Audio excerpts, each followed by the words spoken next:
こんにちは、アカデミアの富代です。富代アカデミアニューベーシックは第5回になります。はじめにこのチャンネルは世界各国の言語に対応しています。多くの言語は自動翻訳できますが、まだまだ完璧とは言えません。ですが、大体のニュアンスはわかると思います。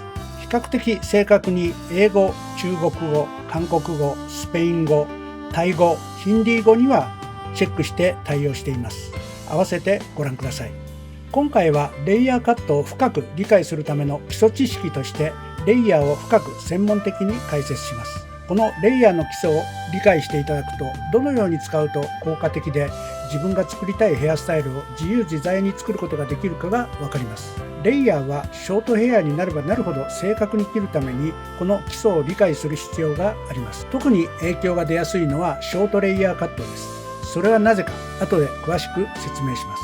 そのためにはレイヤーカットの仕組みを知る必要があります。レイヤーカットの原理原則が分かってしまえば、どこから切り始めようが、縦スライスで切ろうが、横スライスで、斜めスライスで切ろうが構わないとも言えます。しかし、短い時間で合理的に、しかも手入れがしやすくするにはどう切るか、また多くのスタッフを指導するにはどう切ると分かりやすく覚えやすいかと考えたとき、いつの時代にも色あせないしっかりしたベースが必要になります。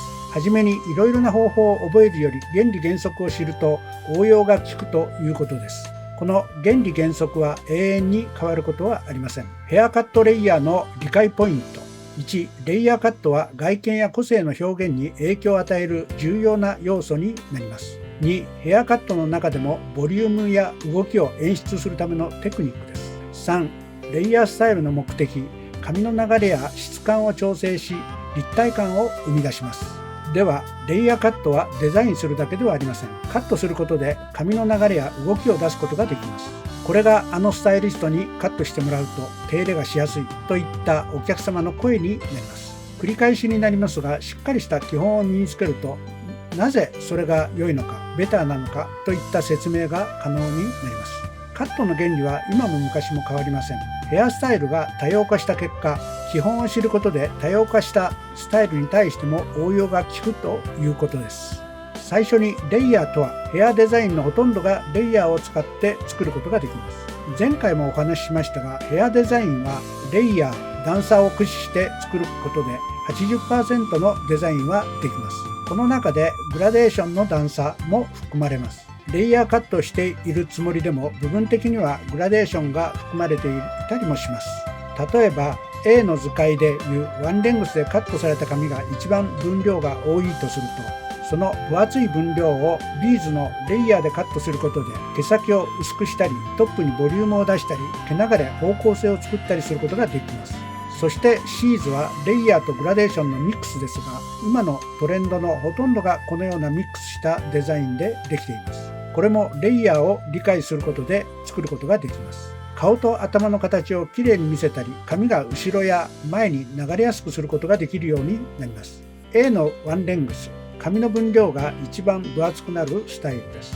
B のレイヤー、見合わせの変化、長さに対して髪の厚みをコントロール、毛先を薄くしたり、ボリュームを出したり少なくしたり、毛流れを出したり動きやすくすることができます。C のグラデーションレイヤー、シュレッドポイントを作ることができます。グラデーションの段差とレイヤーの段差の組み合わせで厚みや分量を減らし、日本人の頭の形を立体的なフォルムとしてデザインすることができます。では、レイヤーで学んでほしいこと。オンベース。取ったパネルの中でカットするオンベースについて理解することです。では、最初にオンベースについて。図 A のオンベースはスライス幅が広いと真ん中と両サイドの長さが変わり、同じ長さになりません。同じ長さにカットする場合はスライス幅を狭くする必要があります。A では赤で示しました D と E 部分はスライス幅によって長さが変わるということを覚えてください。B は左サイドオフベース。左が短く、右が長くカットされ、右に流れやすい動きが出ます。右サイドオフベースは逆に右が短く、左が長くカットされ、左に流れやすくなります。そして連続展開ですが、A は横から見たところです。A 図は横から見たオンベースの図ですが、毛束が上に引かれて見えますが、オンベースです。頭皮に対して直角に引かれカットされたものはオンベースになります。ビーズは後ろから見た図ですが、左右のオンベースでカットした場合、左右同じ長さにカットされます。これをセームレイヤーと呼びます。アップベースもしくはアップステムと言いますが、ベースから上に引き上げることでベースから外れることになります。このようにカットすることで段差の広がりが大きくなります。アップベースプラス右サイドオフベースです。図では上が短く下が長くカットされています。ビーズは後ろから見た図ですが、右オフベースです。スライス幅を同じにして右に半分外して連続でカットしています。下に落ちた紙は左がだんだん長くなり、紙が左に流れやすくなります。上から見た図です。A 図はオンベースです。頭の丸みに沿ってベース内にパネルを引き出します。B 図はオフベースです。右サイドオフベースです。大切なことはベースからどれだけ外すかを決めておきます。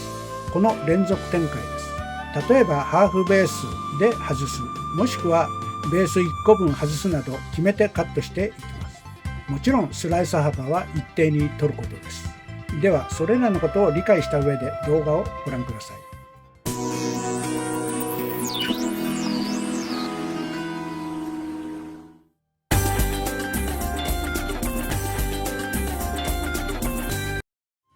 左右のオンベースでカットした場合、左右同じ長さにカットされます。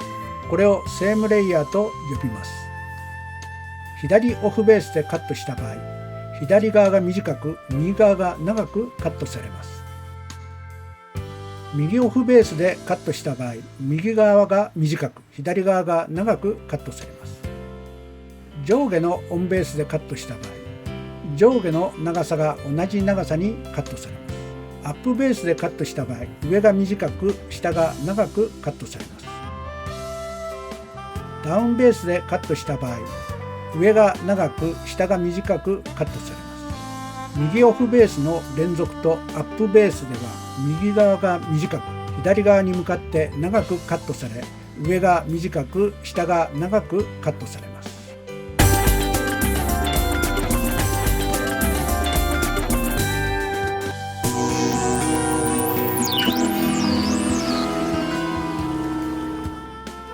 まずはセームレイヤーをベースに切ります。同じ幅を決めてオンベースでガイドに合わせてカットします。はい、次のセクションも同じように繰り返します。ガイドに合わせてカットします。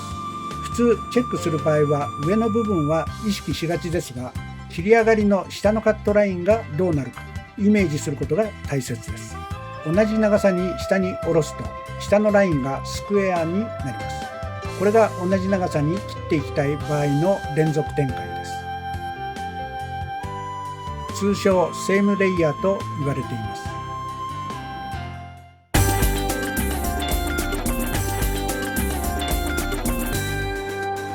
今度はオフベースよりも左の方に外してその位置でカットしています。それの連続展開です。では実際にやってみましょう。まずスライスを取ったら、これがオンベースだとすると、オンベースだけど左の方に少しベースを外し、左オフベースに外しカットします。はい、そうしましたら次のセクションも同じような幅に取って、オンベースだけどもやや左方向に外します。下のガイドに合わせてカットします。はい、そうしましたら次のセクションも左オフベースにして下のガイドに合わせてカットします。次のセクション、ここも同様にスライスを取って左オフベースから外します。下のガイドに合わせてカットしま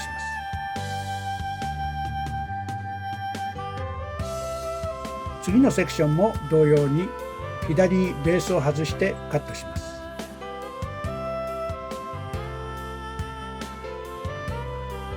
はい、次も同様に切り進みます。はい、左オフベースにしてカットします。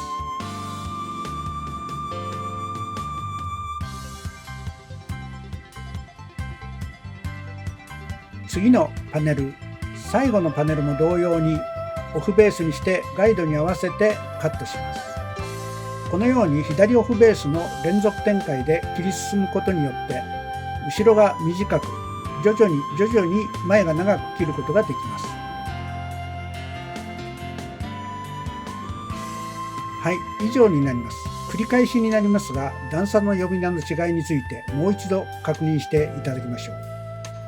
水平線より上にパネルを引き上げてカットした段差をレイヤーと呼びます。上の紙が短く下に行くに従って長く切れた紙の段差のことです。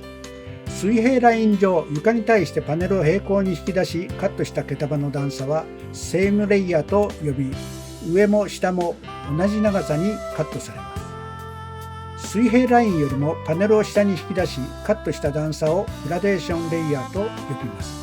ここには大切なルールがあります。それは引き出したパネルに対して直角にカットするといったルールです。そのルールを守ることで左右対称に切ることや正確にカットすることができるようになります。では具体的にレイヤーの段差を見てみましょう。水平ラインよりも上、アップステムイコールアップベースに引き出したパネルで出来上がった段差がレイヤーと呼ばれるものです。これは上が短く下が長くカットされた段差です。専門用語ではアップステムと呼んでいます。ここでは上下のパネルの上げ下げをアップステム、ダウンステムと呼びます。次がセームレイヤーと呼ばれた段差です。特徴はベース内でカットされた同じ長さに切られた紙がセームレイヤーと呼ばれています。この図で見るようにベース内に収まっています。アップステムでもなくダウンステムでもありません。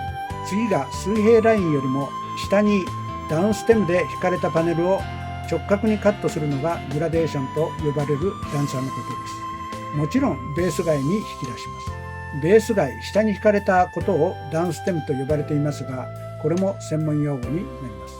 こちらの段差をスタイルによって使い分けて、しかも連続展開でデザインを作り上げます。ですからスライス幅やスライスの数が多くなるに従って狂いが生じやすく難しくなるということです。動画との繰り返しですが、より深く理解してもらいたいポイントになります。基本を大切にすることや繰り返し練習することは確実にあなた自身の技術と人間性を高めてくれます。まず基本を何度となく練習してください。そうするうちにきっと応用ができるようになり、あなた自身でなければできないあなた自身のオリジナルが出来上がっています。基本こそ最大の応用と言えます。基本は正確にマスターすることで、いざという時のアイデアの源泉になることを忘れてはなりません。ブログでもこのことを詳しく書いておりますので、概要欄にリンクを貼っておきます。時間を見つけてご覧ください。次回はレイヤーを実際切ってみたいと思います。それではまたお会いしましょう。さようなら。